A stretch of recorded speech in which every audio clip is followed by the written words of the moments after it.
So continuing on with our chapter 18 on evolutionary medicine, we're now delving into the origin of new diseases.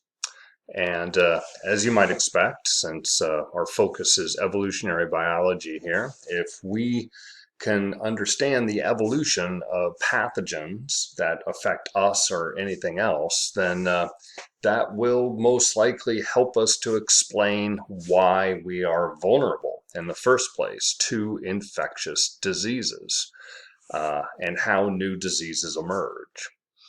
So we can get at the question of the emergence of new diseases, at least historically, by looking at phylogeny, by looking at the evolutionary history of viruses, bacteria, etc., and comparing that to the evolutionary history of the hosts that the pathogens affect. And of course, we can also understand why we are vulnerable by then tracing the evolution of the pathogen and looking at genetic changes and protein changes that have occurred through its evolutionary history. So once again, like we said at the beginning of the semester, evolution provides that light, that unifying theme for helping us to understand our biology. So moving on here then, by comparing the phylogeny of pathogens with the phylogeny of hosts, that helps reveal coevolution. So tracking divergence event with divergence event and seeing if they match up.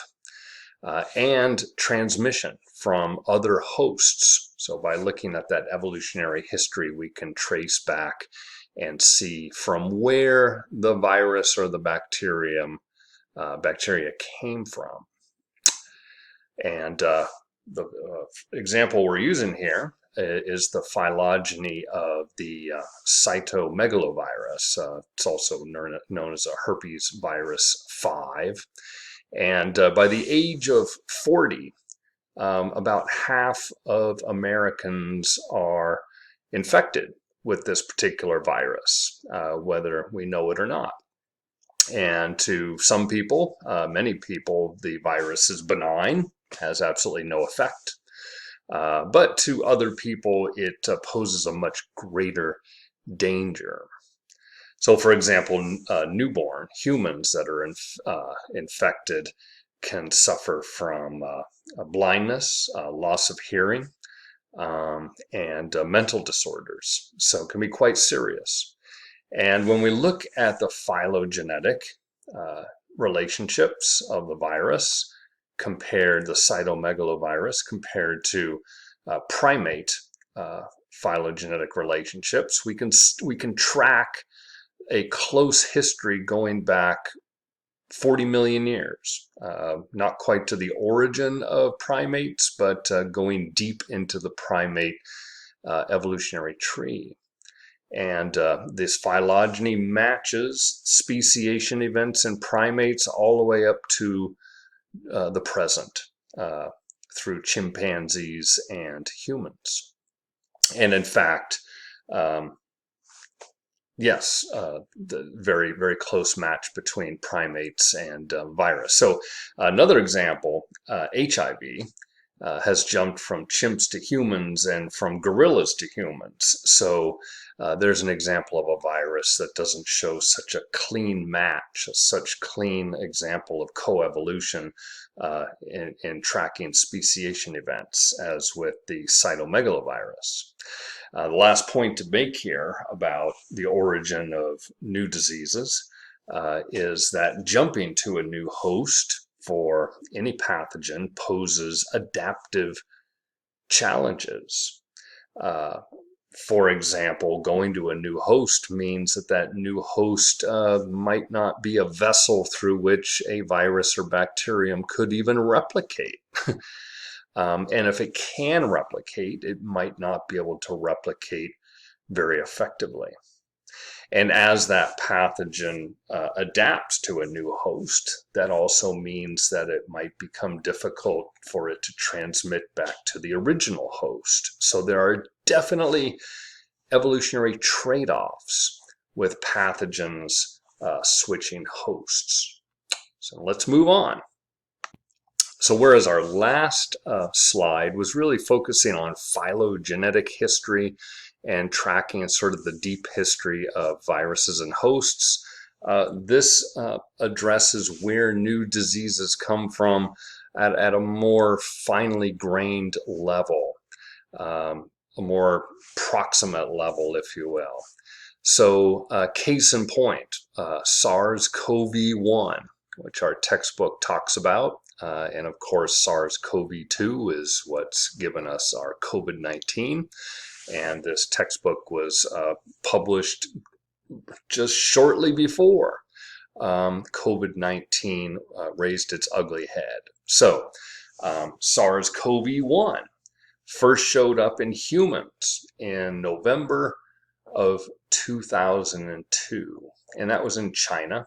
And by March 2003, a related virus was identified in a cat-like mammal called the masked palm civet, Paguma larvata.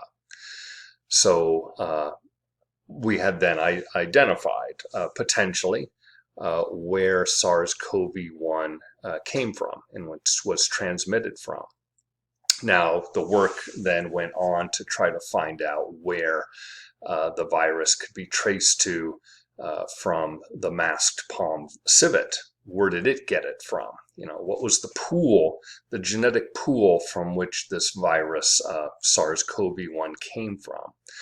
So bats are known to be a large reservoir of viruses that get transmitted to new hosts. So especially with coronavirus kinds of beasts.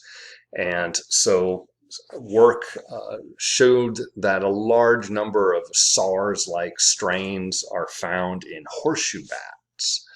And so the most likely scenario then was that the original SARS-CoV-1-like virus jumped from horseshoe bats to the civet, and then from civets to humans. And of course, how did humans get it from civets? Well, humans hunt and eat civets from the wild, and so that exposes us to anything that pathogens that civets might be carrying.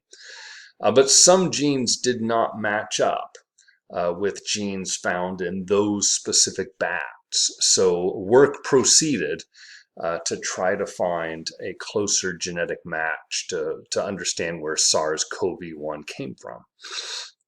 So then a cave was discovered where all the genetic components of the human form of SARS was carried by at least one strain in the cave's bats, the bats that lived in this cave. So basically they're able to determine that there were viruses amongst these bats in this one cave that showed all the components of the SARS-CoV-1 virus. So with more work on sequencing viruses from different bats in this cave, it was finally concluded that a recombination of two viruses, two genetic strains of this virus in a bat, led to the new viral strain that then was able to jump to civets and jump to humans. So this would have occurred when two different viral strains ended up in one particular bat, and while those two viral strains had invaded a cell of the bat, through the replication process, they're able to, by chance, randomly mix their genetic components into a whole new virus. So that's where this thing came from. Since SARS-CoV-1, of course, we've encountered a similar virus referred to as MERS that also showed potential for going out of control. The Zika virus in South America just a few years ago. And of course, now we're in the middle of our SARS-CoV-2 pandemic, which has proven to be quite horrifying, and also has been traced most likely to bats in southeastern Asia. So yeah, I think we can expect the next edition of our evolution textbook to have some lengthy discussions about SARS-CoV-2 and COVID-19. But at the publication of this text, of course, the flu, influenza viruses are a model for understanding how viruses and humans co-evolve with one another. It's plain in fact, about 1 billion people are infected per year with the influenza virus. Keep in mind that the total human population on Earth is over 7 billion. So that's a pretty significant fraction of humanity every year that's infected by influenza virus. And of those billion, about 500,000 die. It's pretty significant. So the way that the influenza virus gets into a human to infect us, of course, the hemagglutinin protein, which is from one of the 13 genes that influenza viruses carry. The hemagglutinin protein is the one that allows the virus's entry into the epithelial cells of our respiratory tract. And remarkably, as viruses go, every single influenza virus that makes it into our cells potentially can produce between 100,000 and 1 million viruses. So as you know, again, viruses are reproducing at a phenomenal rate. And as they're doing this, mutations are occurring about 1 million times faster than in our own human genome. So the potential for new genetic variation is absolutely profound. Our immune system responds to this infection by making antibodies against the hemagglutinins, recognizing them, being able to then attack them. Some infected cells self-destruct and just apoptosis, and kill themselves. So that's the fate of some of the cells that are infected by influenza. Now, on top of that, as we're, say, suffering through an influenza infection or recovering from one, it leaves our body vulnerable to bacterial infections. And so in damaged regions of our respiratory system, including in our lungs, bacterial infections can take hold in those damaged regions and even pose greater damage to us than the virus itself. And we've got this ongoing evolutionary arms race between influenza virus and human beings because natural selection leads to hemagglutinins coming about, evolving, that can evade our antibodies. So if by random chance a mutation gives rise to a hemagglutinin that is not recognized by our antibodies, then of course that those viruses are going to have a higher fitness. And this is going on every single year. From year to year, this evolution is happening. And the phylogeny that's shown on the right-hand side of your slide, I know it's difficult to read the specifics, but that's not really the point, you can look at our textbook for a legible version, but is showing how we can track the evolution of the influenza virus to see how it spreads, where it comes from. That particular phylogeny is tracking the evolution of strains in France over a 2-year period. So much can be learned, again, by tracking the phylogeny and evolution of these viruses in terms of how they change and how they're evading our immune systems, etc. So as mentioned, the virus is constantly evolving and adapting as our own immune systems are changing and recognizing them. And so we observe and document and see seasonal evolution, which is referred to as antigenic drift.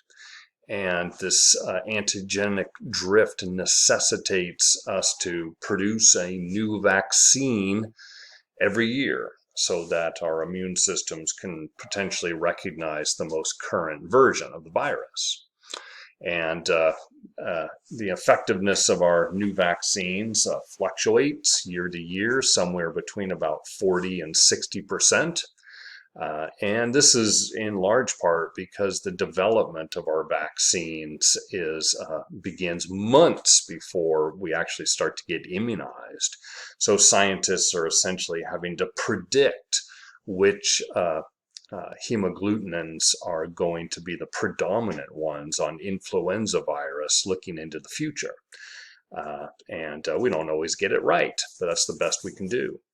Of course, there's multiple reasons why one should get vaccinated against influenza, and these reasons could generally be extended to other viruses. But for example, in the 2016-17 flu season, vaccines prevented about 5.3 million cases of influenza in the United States, and about 85,000 influenza-associated hospitalizations, pretty darn specific from a human health, human welfare perspective. And those people that are vaccinated might still get the flu anyway. Sometimes we hear people complain that, well, I got the flu anyway, even though I got vaccinated. But one is much less likely to suffer severe symptoms if you've been vaccinated. And so, again, decreasing the chances that one might have to be hospitalized. Another fact is that people who do get sick with the flu are in fact 59% less likely to end up in an ICU, intensive care unit, if they have been vaccinated. And then final point, healthy children who do get vaccinated are 2/3 less likely to die from the flu compared to unvaccinated children. So all in all, a collection of very compelling reasons as to why one should be vaccinated. So we just reviewed antigenic drift, which is the seasonal evolution of viruses, but we're now going to take a look at antigenic shift, which is moving between different species. So reassortment occurs when the RNA from different viruses is recombined, and when it comes to influenza, there are specifically 8 individual segments of RNA that are found in each influenza virus. That's sort of depicted in the bottom left figure on the slide, depicting a few influenza viruses, and you can see those 8 segments of RNA that are in each one of them. So this reassortment that occurs leads to new variants, new combinations, and this reassortment, the effect of it is very similar to mutation, simply because we are producing new variants, new viruses that then might be able to evade a host immune system. So antigenic shift antigenic shift occurs when viruses from different species recombine segments of RNA. And so in terms of influenza, avian flu is the main source of our influenza virus, so coming from very, very distantly related species. And by the way, avian influenza does not usually adversely affect birds. So birds are a reservoir for these viruses to be replicating, but the birds are usually not negatively impacted. So avian flu makes its way into humans in exactly this kind of way through antigenic shift and recombination, reassortment.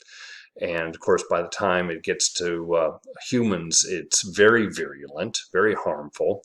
but it's usually not easily transmitted. You still have that big cross-species boundary where the virus that gets into us is not cannot easily get into our cells, doesn't match our receptors very effectively.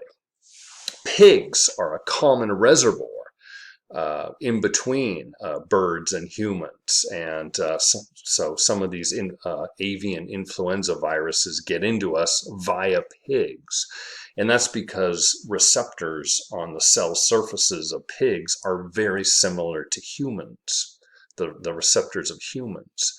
Once we get a virus, an influenza virus that can successfully be transmitted from pig to human, and it's able to replicate effectively in humans, almost certainly if it's doing so in pigs, then we can end up dealing with a pandemic as that new strain encircles the globe and infects people.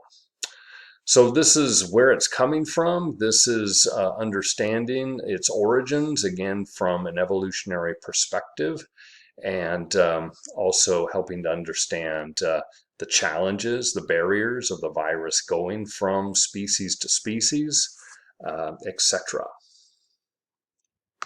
There have been 4 flu pandemics that have occurred over the past 100 years, encircling the globe. But the 1918 flu pandemic is by far been the worst one. And it's estimated that a third of the world's population at that point in time, a lot of fewer humans then, became sick.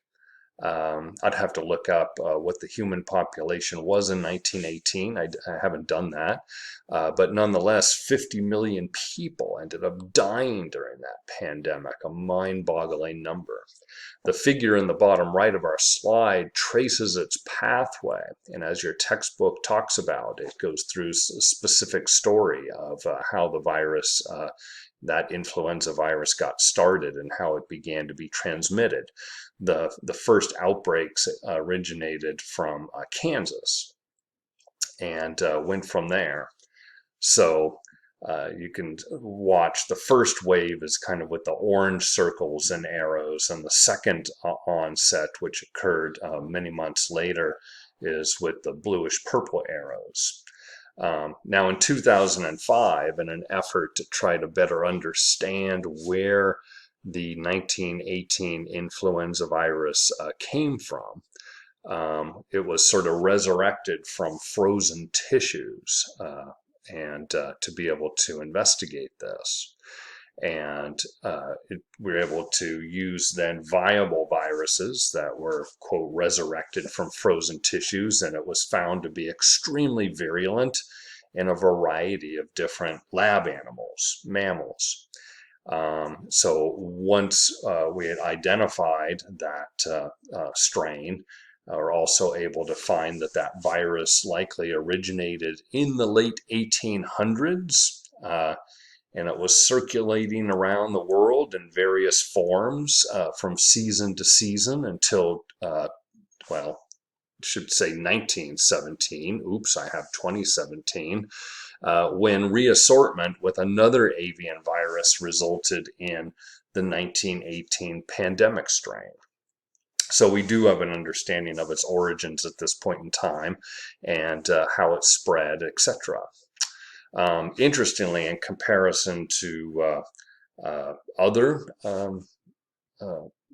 pandemics for the influenza, it impacted persons in their 20s the most, and the reasons for that were historical, based on the past few decades of what seasonal flu was like. So people who were in their 20s at that point in time in 1918 really did not have any significant exposure to earlier viruses in their lifetimes that could have sort of primed their immune systems and prepared their immune systems for the 1918 version. So their immune systems were very vulnerable and left them to be the most vulnerable individuals in that pandemic. Another thing that's been argued is that at that point in time, we were engaged worldwide in World War I.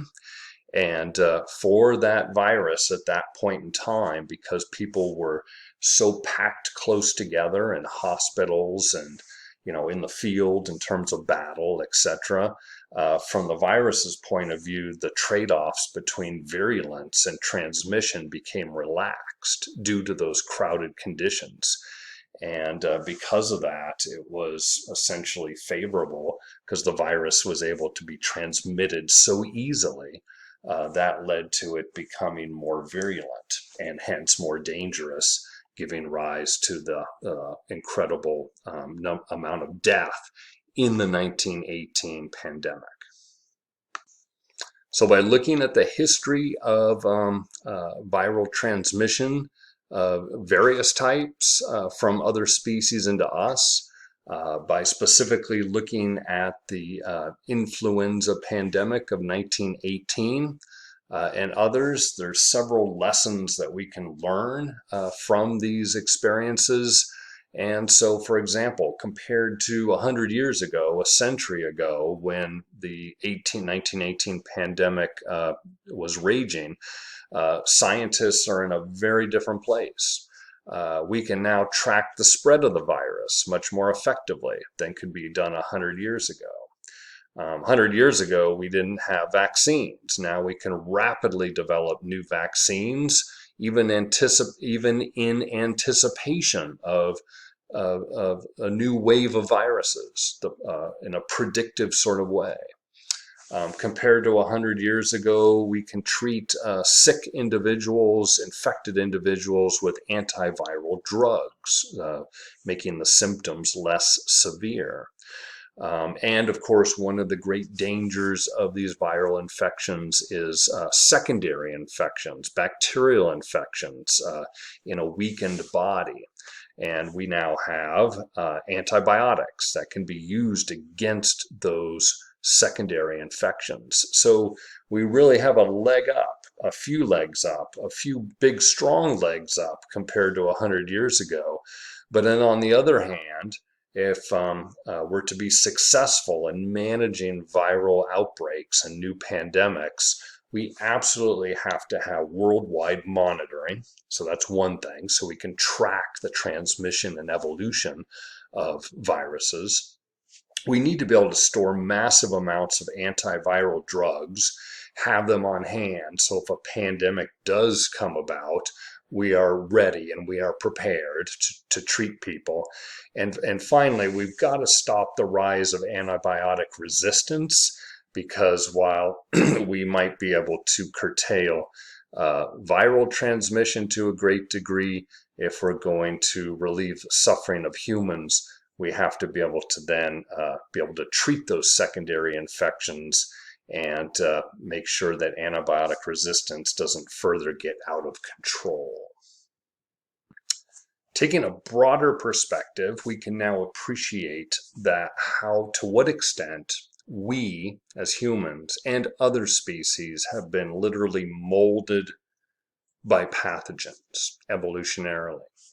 Going all the way back to the origin of life a couple billion years ago, we can see that bacteria, archaeans, and eukaryotes, all of us produce proteins that attack viruses. So all of the lineages of life have been doing battle with viruses for much of our evolutionary history. So that's a common theme for all life on Earth. Focusing on us animals, multicellular animals evolved pattern recognizing proteins that differentiate friendly bacteria, symbionts, mutualists, from faux bacteria. Because indeed, once we became multicellular and we began to have new species of bacteria living within our bodies, we developed these relationships with some of them that were mutually beneficial, but others that were harmful and parasitic. So it was an advantage, an adaptation for animals very early on to evolve these kinds of pattern recognizing proteins. If we zoom forward to vertebrates, which we've been around for about 500 million years, vertebrates evolved the ability to make antibodies. So that's something that we share with our fish relatives. And so there's just been this epic evolutionary arms race, as we generally refer to these things, that is always where we have always been evolving defenses against new viruses. It is never ebbed away at all. David Enart in 2016 published this. He estimated that a third of hominin proteins, obviously we're the only species of hominin around today, Homo sapiens, but Neanderthals and Australopithecus and others were around before us. But a third of our proteins have evolved new amino acids in response to viruses.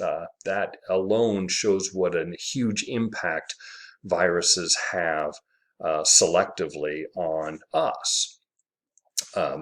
Malaria, of course, is a disease that is pretty recent in terms of how it impacts us humans. It arose just a few thousand years ago, coinciding with human agriculture. As we began to flood fields with water and have more standing water, sitting water, that was a good environment for mosquito reproduction, and humans living in close contact with those areas, that gave malaria, a plasmodium parasite, a huge edge. And what we see, of course, is that there are a few mutations that have occurred in our human lineage that give resistance to malaria. The S allele, for example, for sickle cell, like we've entertained in previous chapters, etc. And so we can see, that's the point of the figure that's on the slide here, is how closely the frequency of the sickle cell allele, top part of the figure in red, correlates with the frequency and occurrence of malaria in different parts of the world. So it's very clear that that sickle cell allele,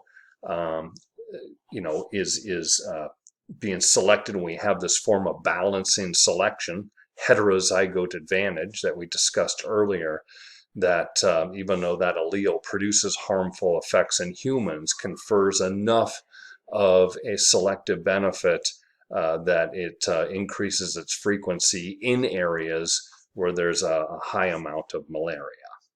So we are indeed molded by pathogens, and this molding goes back billions of years, and we are constantly being transformed because of our exposure and our response to new pathogens as they continue to evolve. So here we're stepping away from the world of pathogens that can infect us, bacteria and viruses, and the consequent evolution that we all experience, both in the viral microbe world and in the human world. And now we're delving into some other types of maladies that humans suffer from, in particular ones with genetic causes that have a genetic basis, and how human genetic variation and medicine coincide with one another. Indeed, personalized medicine has become a bigger and bigger thing. First and foremost, what comes to my mind is cancer treatment, with many cancers having specific and different sources for their origin in terms of different mutations in the human genome.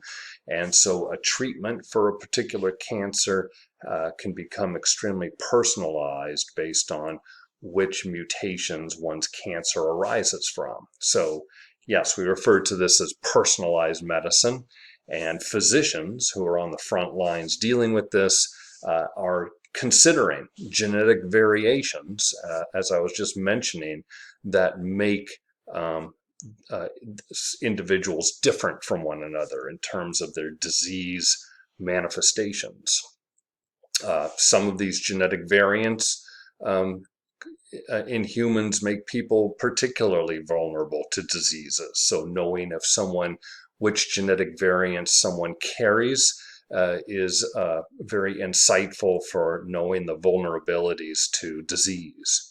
Other kinds of genetic variations that we might carry can render certain medications useless. So there might be a common medication that works for a vast majority of people, but there could be a minority of people who, for genetic reasons, based on the receptors they have on their cells, medications are completely useless. So that's addressing personalized medicine. And then how about the genetics of different disorders that humans have? Well, some of our disorders have a simple Mendelian basis to their inheritance. So, for example, sickle cell disease, which again we've been discussing in the class, cystic fibrosis, based on a simple recessive allele for which someone needs to be homozygous recessive. So some disorders, in fact, are fairly black and white in terms of whether a person will be afflicted or not, based on just a single gene with different alleles. Many disorders are genetically much more complicated and with various risk factors being proportionally increased, and genetically more complicated, meaning there are several different genes that have several different variations. So depending on which combinations you or one has inherited is going to determine just exactly what kind of disease you have. And that's definitely the case with various cancers. Breast cancer, case in point. Some are more aggressive than others, and there are different treatments for the different types of breast cancer based on their genetic origin. So another point, some disorders have a frequency that's very near the background mutation rate, and that is simply because anyone who inherits these mutations suffers from mortality when they're young, before they can reproduce. So those mutations never have a chance to be passed on to a new generation. So those disorders tend to be pretty rare and infrequent, but mutation occasionally keeps them at a fairly consistent background rate. So, for example, a disease called Hutchinson-Gilford progeria syndrome affects only about 1 in 4 million people because of that random chance of inheriting a mutation. Huntington's disease, as a different kind of example, arises in people over the age of 40. So that means they have had the potential to reproduce and pass on the alleles for Huntington's disease.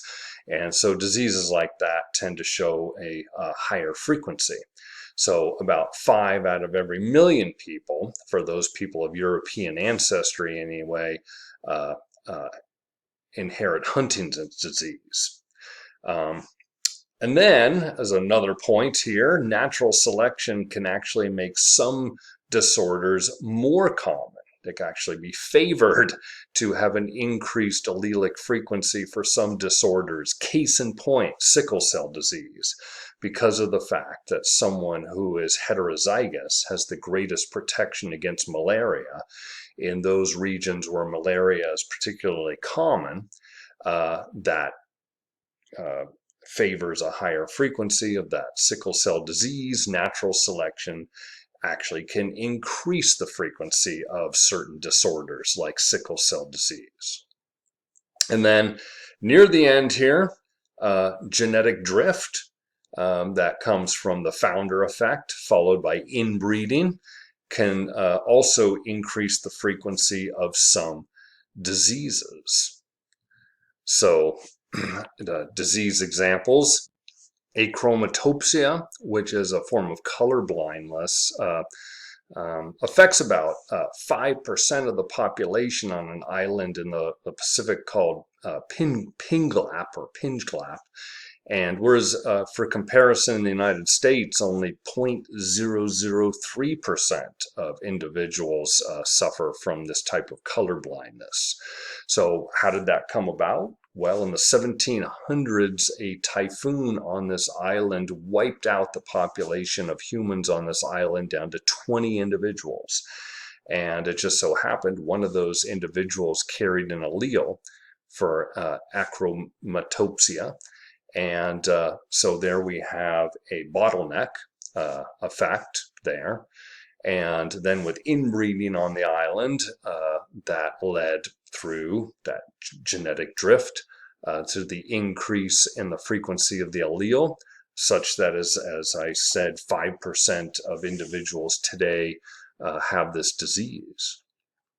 And then our last example here is in populations that show the founder effect. So we can take the Amish, for example, here in the United States, who came over in the 1600s, a very relatively small group of people from Western Europe.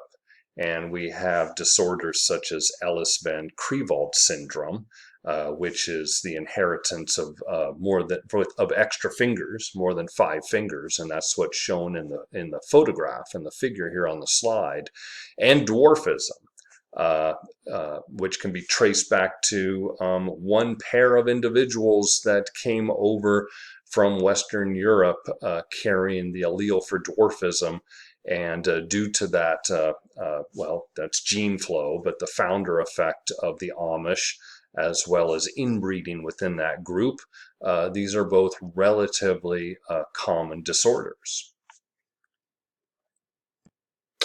And then our final topic in this, the second of 3 parts to this chapter that I'm presenting to you, how genes affect our response to drugs.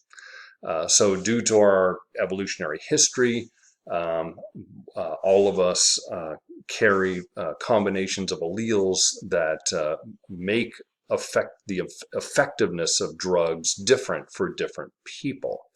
So again, evolution affecting the way medicine is given to humans. So some alleles that we carry lead to harmful side effects, while most people have none. And indeed, this is a reason for large-scale studies of new drugs to look for relatively rare side effects, especially that might be of concern, that might be found on warnings of labels of drugs. And, you know, again, that's an evolutionary reason for that people have severe side effects, is tracing back alleles through our evolutionary history. Some alleles require higher doses of a drug in some people, giving rise to, for example, different receptors that they have on their cells, having more difficult time getting those drugs into cells where they are effective. So, and then finally, natural selection can even explain the high frequency of some of these alleles. So we have an evolutionary explanation for why some people suffer more side effects, or why some people need higher doses of drugs. Take case in point, warfarin, which is a very important drug used worldwide that helps to destroy blood clots that blood clots that can lead to things like heart attacks and embolisms. So a very important drug. However, some people experience lethal, uncontrolled bleeding from warfarin. And genetic factors explain about half of the variants that we see among people in this. So there's one gene in particular that we're focusing on here, VKORC1, and it has an allelic variant, which I don't even need to read here or tell you about. And that variant was discovered in 100% of the Han Chinese. But looking to Africans or people of African descent, only 10% of them carry that particular allele. makes them vulnerable to that bleeding. So a variety of independent tests strongly suggest evidence of natural selection for some reason, not sure why yet, that increased the frequency to 100% in the Han Chinese. So it'd be interesting if we are able to find out just what that selective pressure may have come from.